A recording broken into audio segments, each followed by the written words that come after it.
कि दुनिया की बातों का हम एतबार नहीं करते हैं, दुनिया की बातों का हम एतबार नहीं करते हैं, ज़मीर का सौदा करके हम प्यार नहीं करते हैं। दोस्तों, सोचिए जरा उस माँ पर क्या बीत रही होगी जो इस श्मशान में अपनों को ढूंढने आई थी।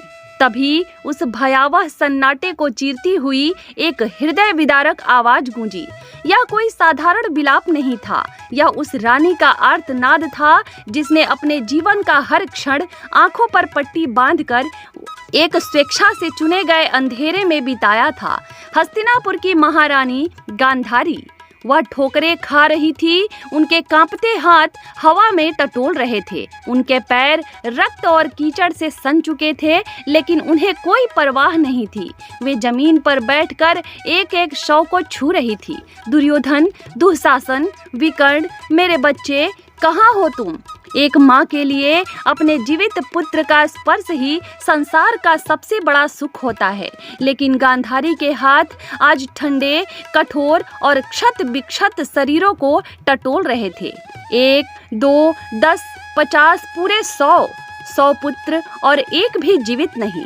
किसी का मस्तक नहीं था तो किसी की भुजाएं कट चुकी थी। दुर्योधन की टूटी जंघाओं का स्पर्श पाकर तो गांधारी का हृदय जैसे फट ही गया। 100 बार उनका हृदय टूटा, 100 बार उनकी आत्मा चित्कारी। शोक की कोई सीमा जब पार हो जाती है तो वह एक भयंकर ज्वाला का रूप ले लेती है। गांधारी का विलाप अब असीमित क्रोध में बदल रहा था। उनके आंसुओं की जगह अब उन बंद आंखों से अंगारे बरसने लगे थे। वह जानती थी कि इस महाविनाश के बीच, इस कुरुक्षेत्र की भूमि पर कोई एक है जो यह सब रोक सकता था, जो सर्वशक्तिमान है, और वह वहीं खड़े थे, साक्षात द्वारिकाधीश वासुदेव श्री कृष्ण। कृष्ण एकदम शांत थे, उनके चेहरे पर वही चिर परिचित रहस्यमयी करुणा थी, लेकिन आज गांधारी को वह करुणा एक भयानक छल लग रही थी। गांधारी का स्वर कुरुक्षेत्र की हवाओं को चीरता हुआ निकला। वासुदेव, कहाँ हो तुम? क्या तुम्हारी आत्मा इस भयंकर रक्तपात को देखकर कांपती नहीं? कृष्ण के चरण कमलों की आहट पहचान कर बिना देखे ही गांधारी ने अपनी उंगली उनकी दिशा में उठाई। लोग कहते हैं कि तुम ईश्वर हो, तुम संसार के पालनहार हो। तुम चाहते तो यह युद्ध एक क्षण में रुक सकता था। तुम चाहते तो मेरे पुत्रों के हृदय में प्रेम और समृद्धि भर सकते थे, लेकिन तुमने क्या किया? तुमने कूटनीति रची, तुमने अपनों को अपनों से लड़वाया, तुमने मेरे 100 पुत्रों की बलि चढ़ा दी वासुदेव, और फिर भी तुम शांत खड़े हो। क्या यही तुम्हारा धर्म है? कुरुक्षेत्र की उस शांत और भयावह संध्या में माधव की आवाज गूंजी। माते, कृष्ण ने अत्यंत कोमलता से कहा, मैं आपके शोक को समझता हूँ। एक माँ की पीड़ा इस संसार में सबसे भारी होती है, लेकिन माते, क्या यह युद्ध मैंने करवाया या यह आपके पुत्रों के अहंकार, दुराचार और आपके अंधे मोह का परिणाम था? गांधारी चीख पड़ी। मोह? क्या एक माँ को अपने पुत्रों से प्रेम करना मोह है? अगर उन्होंने अपराध किया भी था तो क्या उसकी सजा मृत्यु ही थी, और वह भी ऐसे छल से? मेरे 100 पुत्रों में से एक को भी जीवित नहीं छोड़ा विधाता ने। मुझे बताओ वासुदेव, मैंने अपने जीवन में ऐसा कौन सा घोर पाप किया था जो मुझे यह दिन देखना पड़ा? मैंने तो आजीवन पतिव्रत धर्म का कठोर पालन किया, अपनी आंखों पर स्वेच्छा से पट्टी बांधी और अपना पूरा जीवन एक अंधेरे में गुजार दिया। फिर मेरे ही हिस्से में 100 पुत्रों की 100 क्यों आए? मुझे आज उत्तर दो कृष्ण, वरना मेरे पतिव्रत धर्म के तपोबल की अग्नि आज तुम्हें और तुम्हारे इस पूरे ब्रह्मांड को भस्म कर देगी। मैंने जीवन में किसी का अहित नहीं किया, फिर प्रकृति ने मेरे साथ ऐसा निर्मम अन्याय क्यों किया? कृष्ण की वह मुस्कान जो हर परिस्थिति में उनके अधरों पर विराजमान रहती थी, वह आज भी थी, लेकिन उसमें उपहास नहीं बल्कि एक गहरी करुणा और ब्रह्मांड का वह सत्य छिपा था जिसे सुनने का समय अब आ चुका था। कृष्ण धीमे से आगे बढ़े। उन्होंने गांधारी के कांपते हुए हाथों को अपने हाथों में लिया और बोले, माते, प्रकृति कभी अन्याय नहीं करती। विधाता किसी को अकारण दंड नहीं देता। यह संसार केवल एक ही अटल नियम पर चलता है। और वह है कर्म। आज आप अपने 100 पुत्रों के शवों पर विलाप कर रही हैं, लेकिन यह विलाप आपके इस जन्म का परिणाम नहीं है। सत्य तो यह है गांधारी कि मनुष्य को उसके कर्मों का फल तब तक भोगना पड़ता है जब तक कि उसका हिसाब शून्य न हो जाए। कृष्ण के स्पर्श मात्र से गांधारी के मस्तिष्क में एक तीव्र चकाचौंध कर देने वाला प्रकाश कौंधा। उनके तपोबल और साक्षात माधव की अलौकिक कृपा से उनके अंतर्मन के, उनकी आत्मा के द्वंद्व कपाट एकाएक खुल गए। काल का महाचक्र अत्यंत वेग से पीछे की ओर घूमने लगा। समय की धाराएं उल्टी बहने लगी। 10 जन्म, 50 जन्म, 100 जन्म और फिर अचानक वह दृश्य स्थिर हो गया। गांधारी ने अपनी आत्मा की गहराई में देखा एक अत्यंत घना, दुर्गम और प्राचीन वन। उस वन में वह स्वयं उपस्थित थी, लेकिन हस्तिनापुर की ऐश्वर्यशाली महारानी के रूप में नहीं, बल्कि एक साधारण शिकारी कबीले की एक युवा, चंचल और अल्हड़ कन्या के रूप में। वह कन्या वन के एक शांत कोने में अपने लिए भोजन पकाने हेतु अग्नि प्रज्वलित कर रही थी। तभी उसकी दृष्टि पास ही स्थित एक विशाल प्राचीन वृक्ष की एक सूखी खोह में पड़ी। उस खोह के गहरे अंधकार के भीतर एक नागिन ने हाल ही में अपने 100 शिशुओं को जन्म दिया था। वे छोटे छोटे अत्यंत कोमल 100 सर्प शिशु अभी मुश्किल से अपनी आंखें भी नहीं खोल पाए थे। वे एक दूसरे से लिपटे हुए, एक दूसरे की गर्माहट में सिमटे हुए अपनी माँ के लौट आने की प्रतीक्षा कर रहे थे। उस शिकारी कन्या के भीतर न जाने कौन सा क्रूर कौतूहल या अहंकार जाग उठा। शायद वह एकमात्र अज्ञानता थी या फिर किसी जीव को तड़पाने का भयानक खेल। उसने बिना एक पल का भी विचार किए अपने पास जलती हुई धधकती लकड़ी को उठाया और सीधा उस खोह के भीतर फेंक दिया। इसके बाद जो हुआ वह दृश्य किसी भी संवेदनशील आत्मा को जड़ से कपा देने वाला था। अग्नि की वे लाल क्रूर लपटें पल भर में भड़क उठी और उन कोमल सर्प शिशुओं को बेरहमी से निगलने लगी। वे नन्हे बेबस जीव अपनी जान बचाने के लिए बुरी तरह तड़प रहे थे, फुफकार रहे थे, लेकिन उस संकरी और गहरी खोह से बाहर निकलने का उनके पास कोई मार्ग नहीं था। उनकी कोमल चमड़ी जल रही थी, उनका मांस झुलस रहा था और वह कन्या वहां खड़ी होकर उस भयानक विनाश को एक तमाशे की तरह देख रही थी। अग्नि शांत होने तक वे 100 के 100 सर्प शिशु जलकर राख के एक काले ढेर में बदल चुके थे। कुछ ही क्षणों के पश्चात वहां भोजन की तलाश में गई वह अभागी नागिन लौट आई। अपनी खोह से उठते हुए काले धुएं और राख में तब्दील हो चुके अपने 100 बच्चों के जले हुए अवशेषों को देखकर उस नागिन की जो चीख निकली, उसने पूरे वन के सन्नाटे को चीर कर रख दिया। वह राख के उस ढेर पर अपना फन पटक पटक कर विलाप करने लगी। उसका दुख, उसका आर्तनाद, उसका क्रोध ठीक वैसा ही था जैसा आज कुरुक्षेत्र की उस रक्त रंजित भूमि पर गांधारी का था।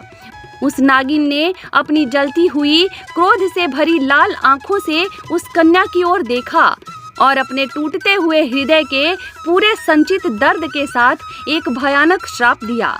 अरे निर्दयी पाषाण हृदय मानवी, जिस तरह आज मैं अपने 100 मासूम बच्चों को अपनी ही आंखों के सामने तड़प तड़प कर भस्म होते देख रही हूँ, जिस तरह आज मेरा रोम रोम अपनी संतान के शोक में जल रहा है, काल के चक्र में एक दिन ऐसा अवश्य आएगा जब तू भी अपने 100 पुत्रों के मृत शरीर पर इसी तरह विलाप करेगी। तेरे सामने तेरे 100 पुत्र मृत्यु को प्राप्त होंगे और तू चाह कर भी उनकी रक्षा नहीं कर पाएगी। तेरा हृदय भी इसी तरह तिल तिल कर अग्नि में जलेगा। यह खौफनाक दृश्य देखते ही गांधारी के मुख से एक हृदय विदारक चीख निकल गई। वे झटके से वर्तमान में लौट आई। उनका पूरा शरीर पसीने से लथपथ था, उनकी सांसें तेज चल रही थी और वे बुरी तरह कांप रही थी। वह भयानक श्राप, वे जलते हुए मासूम सर्प शिशु, वह नागिन का विलाप, सब कुछ उसके सामने शीशे की तरह साफ हो चुका था। उन्हें अपने उस क्रोधित प्रश्न का उत्तर मिल गया था, लेकिन इस कड़वे सत्य ने उन्हें अंदर तक झकझोर कर तोड़ दिया था। गांधारी कुरुक्षेत्र की धूल में गिर पड़ी और फूट फूट कर रोने लगी। उन्होंने अपने दोनों हाथ जोड़े और आंसुओं से रूधे हुए कांपते स्वर में कृष्ण से पूछा, हे वासुदेव, मैं स्वीकार करती हूँ कि वह घोर पाप मुझसे ही हुआ था। मैंने ही उन निरीह जीवों की निर्मम हत्या की थी, लेकिन माधव, वह तो कई जन्मों कई युगों पहले की बात है। उस जन्म के बाद तो मैंने न जाने कितने जन्म लिए। फिर प्रकृति ने, उस ईश्वर ने मुझे उस पाप का दंड तुरंत क्यों नहीं दिया? इतने जन्मों तक यह श्राप, यह भयानक कर्म फल कहाँ सोता रहा? मुझे आज इस वर्तमान जन्म में हस्तिनापुर की महारानी बनने के बाद बुढ़ापे में यह भयंकर पीड़ा क्यों दी गई? क्या काल का न्याय इतना क्रूर है? भगवान श्री कृष्ण की आंखों में एक अथाह गहराई और ब्रह्मांड की संपूर्ण शांति विराजमान थी। उन्होंने अत्यंत संयत गंभीर स्वर में उत्तर दिया, माते, कर्म का बीज बोने के बाद वह कभी नष्ट नहीं होता। आप जो भी बोते हैं वह इस ब्रह्मांड के अचूक खाते में हमेशा के लिए दर्ज हो जाता है। लेकिन हर बीज के अंकुरित होने का एक निश्चित समय, एक निश्चित ऋतु और एक अनुकूल भूमि होती है। कर्म का फल भी तभी मिलता है जब उसे भोगने की पूरी परिस्थितियां परिपक्व हो जाएं। प्रकृति बहुत न्यायप्रिय है गांधारी। उस नागिन का श्राप था कि आपको एक साथ अपने 100 पुत्रों के शवों पर विलाप करना पड़ेगा। लेकिन माते, एक ही जन्म में 100 पुत्रों को जन्म देना किसी भी साधारण स्त्री के लिए संभव नहीं है। 100 पुत्रों की माता बनने के लिए असीम पुण्यों की आवश्यकता थी।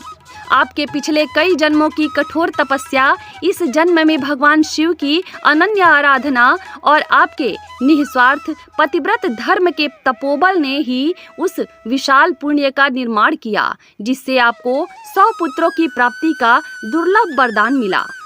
कृष्ण एक क्षण के लिए रुके, फिर वे बोले, आपके पुण्यों ने आपको 100 पुत्र दिए, लेकिन आपका वह पुराना पाप, वह संचित कर्म काल के अंधकार में चुपचाप इसी दिन की प्रतीक्षा कर रहा था। जैसे ही आपके 100 पुत्र हुए और वे अधर्म के मार्ग पर चले, उस पाप ने अपना कर्म शुरू कर दिया।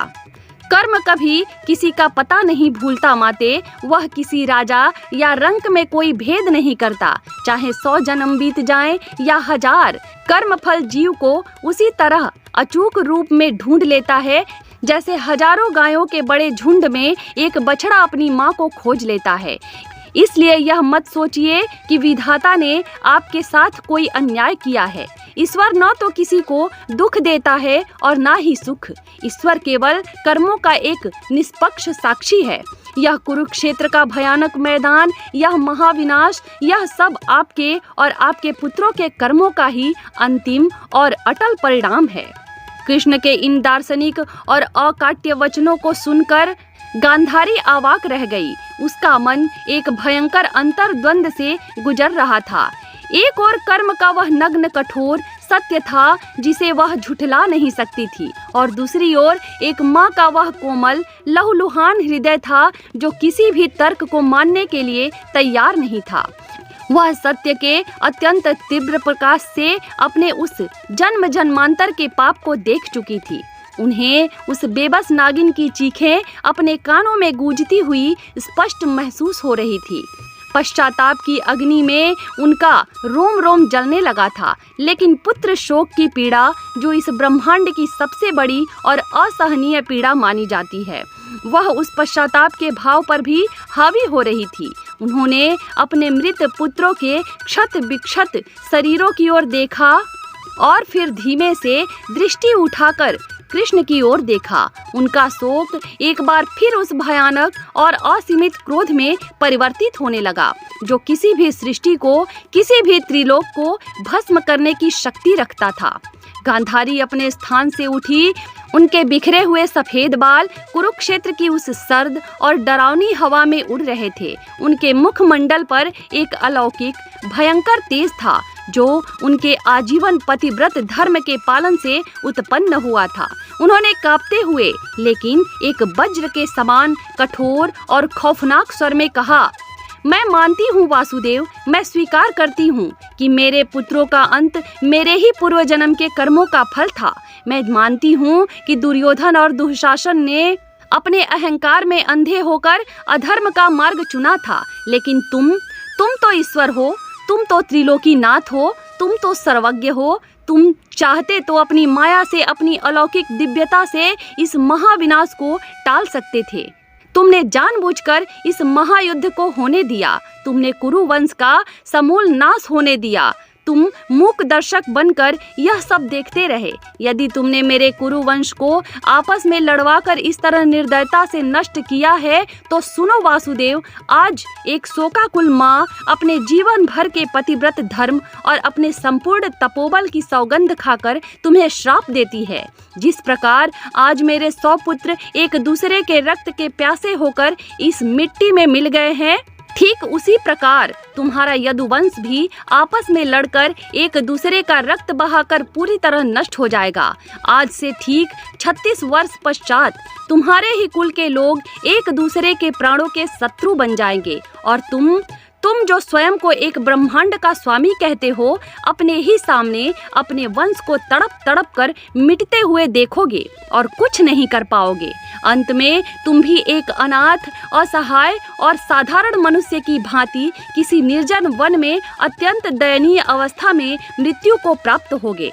यह मेरा श्राप है कृष्ण, एक अभागी और लुट चुकी माँ का अमोघ श्राप। कुरुक्षेत्र की उस मृत भूमि पर जैसे एक प्रलयंकारी सन्नाटा छा गया। वह सन्नाटा इतना गहरा था कि आसमान में मंडराते गिद्धों ने भी अपनी आवाजें बंद कर दी। स्वर्ग में बैठे देवता भी कांप उठे। वायुदेव ने भयभीत होकर अपना प्रवाह रोक लिया। एक साधारण मानवी ने, एक शोक संतप्त माँ ने साक्षात पर ब्रह्म को उनकी मृत्यु और उनके समूचे वंश के विनाश का श्राप दे दिया था। यह कोई साधारण घटना नहीं थी, लेकिन कृष्ण के मुख पर तनिक भी भय, संशय, क्रोध या आश्चर्य नहीं था। उनके अधरों पर वही अलौकिक रहस्यमयी और मन मोह लेने वाली मुस्कान खेल रही थी जो हमेशा से थी। उन्होंने अपने दोनों हाथ जोड़े, अपना मस्तक अत्यंत आदर से झुकाया और अत्यंत विनम्रता, अत्यंत प्रेम भरे स्वर में कहा, तथास्तु, मुझे आपका श्राप हृदय से स्वीकार है माते। गांधारी ठगी सी रह गई। उनका क्रोध जैसे किसी बर्फ की तरह जम गया। स्वीकार है तुम्हें, अपना और अपने वंश का विनाश इतनी सरलता से स्वीकार है वासुदेव। कृष्ण ने अपनी करुणा से भरी आंखें उठाई जिसमें पूरे ब्रह्मांड का ज्ञान सिमटा हुआ था। माते, मैंने आपसे अभी तो कहा था कि कर्म के नियम के इस चराचर जगत में कोई नहीं बच सकता, स्वयं मैं भी नहीं।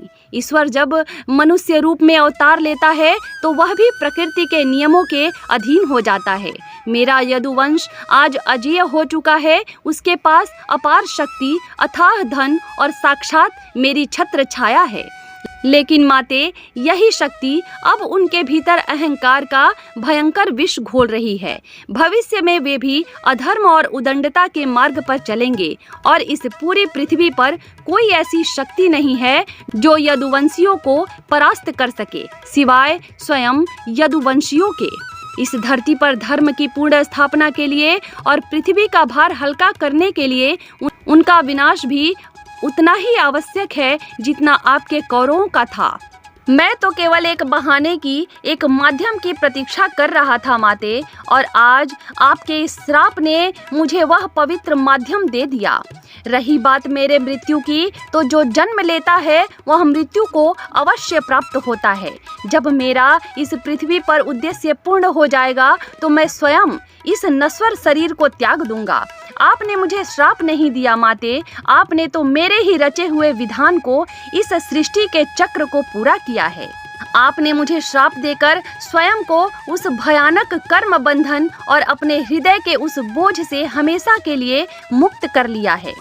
यह दिव्य स्पष्टीकरण सुनकर गांधारी के मन का अंतिम अंधकार भी पूरी तरह छट गया। उनका सारा क्रोध, सारा क्षोभ आंसुओं की अविरल धारा में बह गया और वे रोते हुए भगवान श्री कृष्ण के चरण कमलों में गिर पड़ी। अब उस कुरुक्षेत्र की भूमि पर न कोई अहंकार से भरी हस्तिनापुर की महारानी थी, न कोई शोकाकुल और क्रोधी माँ। वहाँ केवल एक अत्यंत शुद्ध निर्मल आत्मा थी, जो अपने आराध्य के चरणों में पूर्णतः समर्पित हो चुकी थी, जिसने नियति और कर्म के विधान को स्वीकार कर लिया था। इस अत्यंत गूढ़, मार्मिक और रहस्यमयी प्रसंग से हमें यह शाश्वत ज्ञान मिलता है कि कर्म का नियम ही इस ब्रह्मांड का सबसे बड़ा और अटल सत्य है। कर्म कभी किसी को क्षमा नहीं करता। आप चाहे जो भी हो, कितने भी शक्तिशाली क्यों न हो, आपको अपने बोए हुए बीजों की फसल काटनी ही पड़ती है। ईश्वर कभी हमारे जीवन में सीधे हस्तक्षेप नहीं करता। वह हमारी स्वतंत्र इच्छा को कभी नहीं छीनता। वह केवल एक मार्गदर्शक के रूप में, एक सच्चे सारथी के रूप में हमारे साथ खड़ा रहता है। धर्म और अधर्म का चुनाव हमें स्वयं अपने विवेक से करना पड़ता है, और जब अज्ञानता में हमसे कोई पाप हो जाए तो उसे भोगने से नहीं, बल्कि सच्चे हृदय से किए गए पश्चाताप और उसके दंड को सिर झुकाकर स्वीकार करने से ही हमारी आत्मा को वास्तविक मुक्ति मिलती है।